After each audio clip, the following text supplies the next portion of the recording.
Good afternoon, everyone. Let me begin with a simple question today. When was the last time you truly slowed down and took a step back and had some time for yourself because you chose to? If that question is really hard to answer, then you're not alone. We live in a culture that is very fast paced. Our calendars are busy, our minds are racing. We feel like we have to be the biggest and greatest overachievers. But in our downtime, when we do have peace and quiet, we usually spend it scrolling or doing something by multitasking. It's not just us being present with ourselves. Somehow rest has become more of a reward rather than something that is a right. But what if slowing down was a way to not just reward yourself, but to take a step back and reflect, even just for 60 seconds? Today, I invite you to consider the possibility that slowing down intentionally and mindfully can offer just as much value as it would do if you were spending more time doing productive things. I'm not here to tell you that you have to abandon your job or run away to a remote island.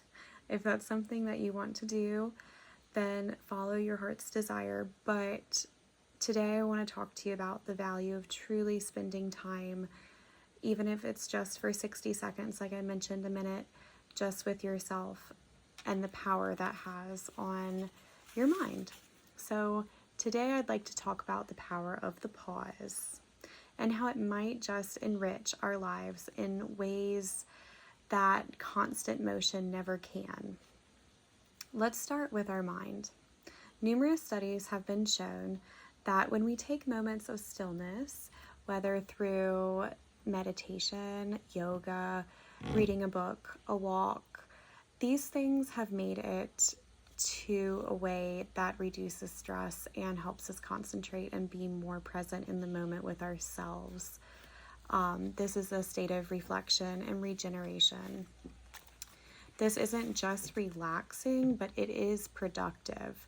So even when we do take these moments to do yoga or read a book or just be still and quiet for 60 seconds, we are doing something productive for ourselves.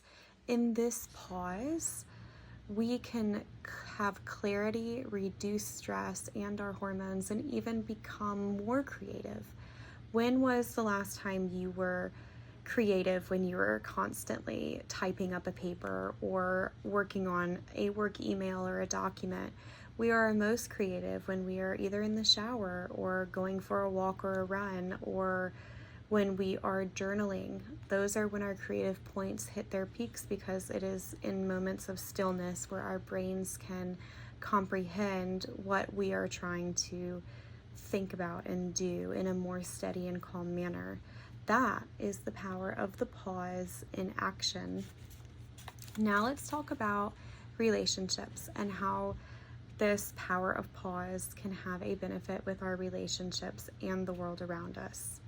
How often do we rush through conversations with people, whether you run into a friend in the supermarket or someone is venting to you about how they're having a hard time, or a child wants your attention to play a board game, or your spouse wants to connect. These are opportunities for us to respond rather than react and think about the next task we have to do or get done, and to retain what our family members, friends, or people around us are saying, and we can be better listeners and create better relationships that way. So with the presence that you are providing, it is the greatest gift you can give one of your loved ones, is by being present in the moment and listening to what they have to say and responding accordingly. And it's the greatest gift we can give anyone, even ourselves, because we're listening and learning something. But what about the world around us? It does keep going, and I'm not asking you to check out of the world around you. I'm just putting an invitation out there to step through an open door of stillness. There's a quote I really love by a woman named Mary Oliver, and it's called, "Attention is the beginning of devotion." When we slow down, we start to notice things we've overlooked. The changing of the color of leaves in the fall, when it rains, the smell of it, how if you just sit there in the rain, you can focus on the smell. Or the changing colors of leaves, like I mentioned in the fall, actually taking that in and seeing it.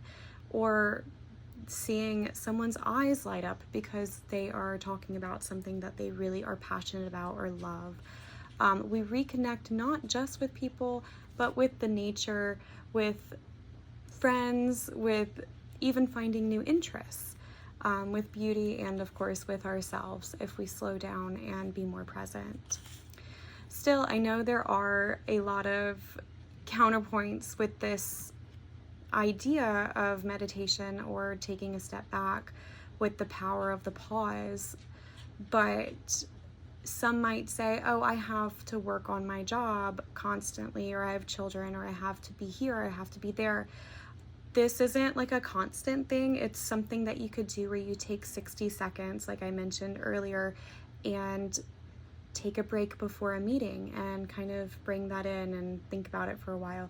Or it's about slowing down just to read 10 pages of a novel that you've been trying to read.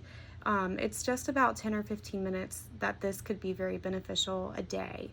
You know, this isn't something you have to do all day, but slowing down doesn't have to mean doing nothing or withdrawing from your life. It can be as simple as breath work, as yoga, or just choosing to have your lunch or dinner without a screen in your hand. So that is the power of it, is to take a step back and reconnect and reflect. And others might worry about slowing down and how that would mean falling behind in this busy, fast-paced world, but there is a perspective worth sitting on about this, and that is maybe a step back is a step forward. A step back and reflecting and looking at your health choices is a step forward because you're taking care of yourself and doing something good for yourself. So with this, there is more focus and more heart put into what you do each day.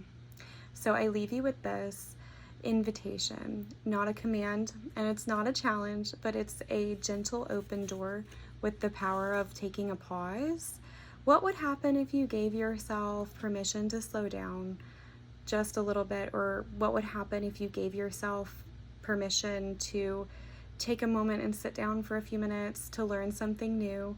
What might change in your life? What might you notice about yourself that you didn't notice before? Maybe you'll find that stillness, your life sprouts in ways that you had never expected it to. And there are spaces of yourself you didn't even know. So I will leave you with that today. Thank you.